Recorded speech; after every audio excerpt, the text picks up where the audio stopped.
اور نہ ہی اپنی حفاظت کا کوئی طریقہ۔ وہ یورپ کے جن ملکوں میں بھی رہتے انہیں تیسرے درجے کا شہری سمجھا جاتا تھا، لیکن انہوں نے اس محرومی کے سامنے ہتھیار نہیں ڈالے، اپنے سروائیول کا ایک نیا راستہ چنا۔ جب لڑنے کے لیے تلوار نہ ہو تو کوئی اور ہتھیار ڈھونڈنا پڑتا ہے، اور یہودیوں نے 2 ایسے ہتھیار چنے جنہوں نے انہیں بالآخر دنیا کا بے تاج بادشاہ بنا دیا۔ پہلا اور سب سے بڑا ہتھیار علم۔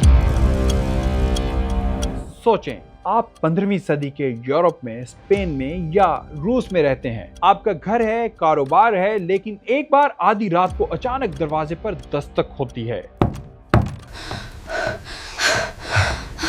مشتعل لوگ آپ کے گھر کو بلکہ محلے کو آگ لگا دیتے ہیں،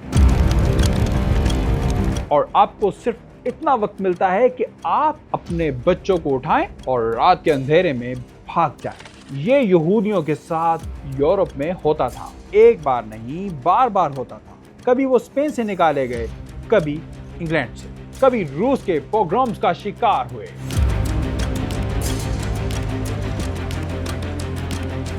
اس مسلسل دربدری نے انہیں ایک بڑا سبق سکھایا۔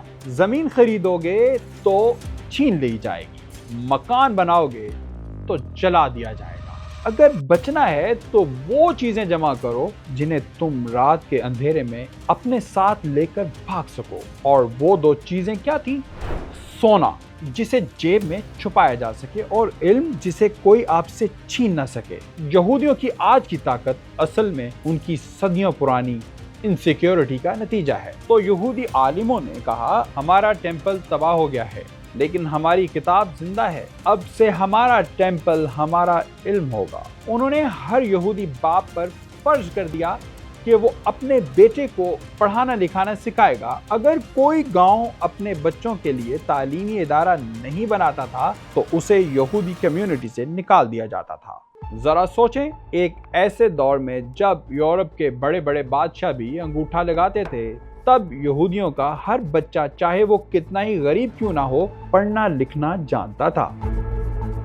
انہوں نے اپنی ذہانت کو اپنے سروائیول کا واحد ذریعہ بنا لیا، اور آج ہم اسی 2000 سال کی انویسٹمنٹ کا نتیجہ دیکھ رہے ہیں۔ ہم دیکھ رہے ہیں کہ دنیا بھر میں جتنے نوبیل پرائز ملے ہیں ان میں سے 20% سے زیادہ حصہ صرف یہودیوں کو ملا، حالانکہ وہ دنیا کی آبادی کا 1% بھی نہیں۔ یا پھر جب ہم دیکھتے ہیں کہ ماڈرن سائنس، میڈیسن اور ٹیکنالوجی کے میدان میں ان کی مونوپلی ہے، تو یہ کوئی جادو نہیں، کوئی سازش نہیں، بلکہ یہ صدیوں سے چلا آ رہا کلچر آف لرننگ ہے۔ انہوں نے بہت پہلے جان لیا تھا کہ دنیا پر جسمانی طاقت سے نہیں بلکہ دماغی طاقت سے راج کیا جاتا ہے۔ یہودیوں کے ہاتھوں میں دوسرا ہتھیار تھا دولت اور معیشت، the power of the coin۔ لیکن کیا آپ کو پتا ہے یہودی اس فیلڈ میں کیسے آئے؟ یہ بھی ان کی ایک مجبوری کا نتیجہ تھا۔ مڈل ایجز کے یورپ میں قانون کے مطابق یہودیوں کو زمین خریدنے اور کھیتی باڑی کرنے کی اجازت نہیں تھی، جبکہ کرسچنز کے لیے کسی کو سود پر قرض دینا حرام تھا۔ تو یہودیوں نے کیا کیا؟ انہوں نے وہ کام شروع کر دیا جو کرسچنز نہیں کر سکتے تھے۔ وہ تاجر اور ساہوکار یعنی منی لینڈرز بن گئے۔ چونکہ پڑھے لکھے تھے، حساب کتاب میں ماہر تھے، اس لیے انہوں نے پورے یورپ میں بینکنگ کے نظام کی بنیاد رکھی۔ وہ بادشاہوں کو جنگیں لڑنے کے لیے قرض دیتے تھے۔ اس طرح انہوں نے اکانومی کے ذریعے سیاست پر اپنا انفلوئنس قائم کرنا شروع کر دیا۔ یہودیوں کی اس مہارت کی سب سے بڑی مثال ہے روتھسچائلڈ فیملی، جس نے 18ویں اور 19ویں صدی میں یورپ کے کئی ملکوں میں اپنے بینک بنائے اور دنیا کی تاریخ کا سب سے امیر خاندان بن گیا۔ انہوں نے دنیا کو سکھایا کہ جو پیسے کو کنٹرول کرتا ہے وہ دنیا کو کنٹرول کرتا ہے۔ اور یہ دونوں چیزیں ہاتھ میں آنے کے بعد ایک تیسرا فیکٹر سامنے آیا۔ علم اور دولت کے ہتھیار کے بعد جس چیز نے یہودیوں کو ناقابل شکست بنایا وہ تھا ان کا اتحاد۔ جیسا کہ میں آپ کو پہلے بتا چکا ہوں کہ یہودیوں کو شہر سے باہر کچی آبادیوں میں رہنے پر مجبور کیا جاتا تھا۔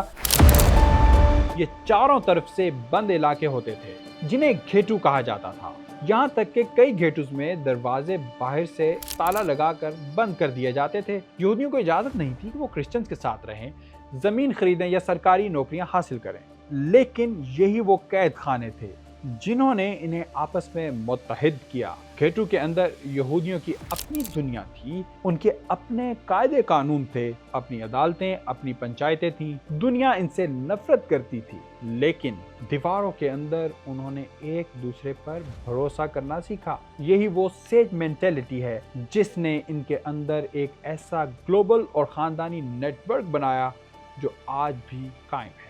وہ آج بھی محسوس کرتے ہیں کہ پوری دنیا ان کے خلاف ہے اور ان کا سروائیول صرف اور صرف آپس کے اتحاد میں ہے۔ اس اتحاد کی وجہ سے لندن میں بیٹھا ایک یہودی تاجر بغداد یا استنبول میں بیٹھے کسی دوسرے یہودی پر آنکھیں بند کر کے بھروسہ کر سکتا تھا۔ انہوں نے آپس میں تجارت کی، ایک دوسرے کی مدد کی اور ایک ایسا انٹرنیشنل ٹرسٹ نیٹ ورک بنایا جو اس وقت کسی اور قوم کے پاس نہیں تھا۔ انہوں نے علم بھی حاصل کر لیا، بے پناہ دولت بھی کمائی، دنیا کے بادشاہوں کو اپنا مقروض بھی بنا لیا، لیکن اس سب کے باوجود وہ محفوظ نہیں تھے۔ جب بھی یورپ میں کوئی وبا آتی، کوئی اکنامک کرائسس آتا یا کوئی سیاسی ہنگامہ جنم لیتا، سارا ملبہ یہودیوں پر ڈال دیا جاتا۔ یورپ والے کروسیڈ مسلمانوں سے لڑنے کے لیے نکلتے، لیکن راستے میں یہودیوں کو مارتے ہوئے جاتے۔ اسپین سے مسلمانوں کو نکالنے کے لیے ایک عظیم مہم چلائی، لیکن جیت کے بعد پہلا حکم یہودیوں کو نکالنے کا دیا۔ یہودیوں کے پاس دولت تھی، لیکن اس دولت کی حفاظت کے لیے کوئی ریاست نہیں تھی، کوئی فوج نہیں تھی، اور 19ویں صدی کے آخر تک ان میں یہ احساس پیدا ہو چکا تھا کہ کرائے کے گھروں میں رہ کر آپ کبھی محفوظ نہیں رہ سکتے۔ آپ کو اپنا گھر لازماً چاہیے، ایک ایسا ملک جہاں وہ اقلیت میں نہ ہو، اور اسی سوچ نے تاریخ کے سب سے خطرناک اور متنازع سیاسی آئیڈیا کو جنم دیا، زائنزم یعنی صہیونیت۔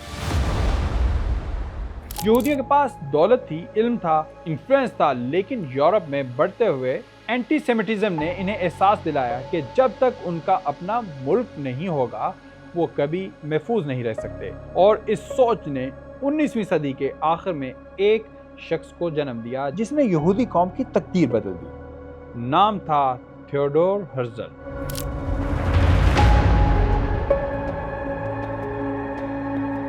آپ کو شاید جان کر حیرت ہوگی کہ ہرزل کوئی مذہبی عالم نہیں تھا، بلکہ وہ تو ایک سیکولر بندہ تھا، صحافی تھا، اور شاید ہی کبھی عبادت کے لیے یہودی سیناگوگ جاتا ہو، لیکن وہی تھا جس نے 1897 میں ایک نظریہ پیش کیا، ایک سیاسی تحریک شروع کی جس کا نام تھا زائنزم یعنی صہیونیت۔ اس کا بنیادی مقصد صرف ایک ہی تھا، دنیا بھر کے یہودیوں کو اکٹھا کر کے فلسطین کی سرزمین پر ان کی ایک آزاد اور خود مختار قومی ریاست بنانا۔ یہاں ایک منٹ رکیں، کیونکہ یہی وہ جگہ ہے جہاں لوگوں سے ایک غلطی ہوتی ہے، یہ کہ وہ یہودیت اور صہیونیت کو ایک ہی چیز سمجھ لیتے ہیں۔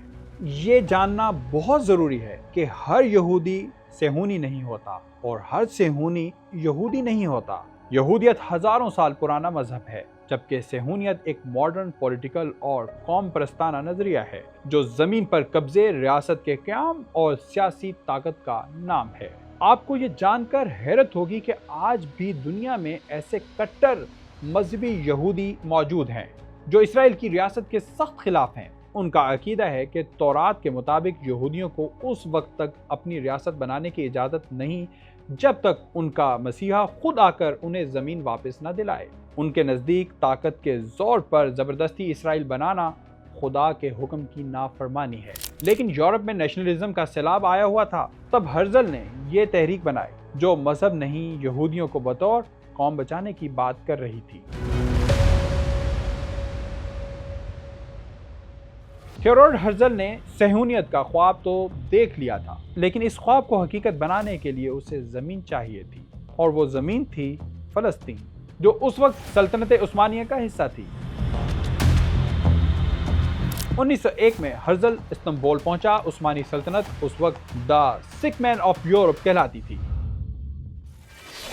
غیر ملکی قرضوں میں دبی ہوئی تھی، اس لیے ہرزل نے خلیفہ سلطان عبدالحمید ثانی کو ایک ایسی آفر کی جو ان کی ڈوبتی ہوئی سلطنت کو بچا سکتی تھی۔ اس نے کہا، ہم یورپ کے یہودی آپ کی سلطنت کا سارا قرضہ اتار دیں گے، بس بدلے میں ہمیں فلسطین اور یہودیوں کو بسانے اور ایک خود مختار ریاست بنانے کی اجازت دی جائے۔ لیکن سلطان نے وہ تاریخی جواب دیا جو آج بھی ہر مسلمان کا سینہ فخر سے چوڑا کر دیتا ہے۔ انہوں نے کہا، میں فلسطین کی زمین کا 1 انچ بھی نہیں بیچ سکتا، کیونکہ یہ زمین میری نہیں امت کی ہے۔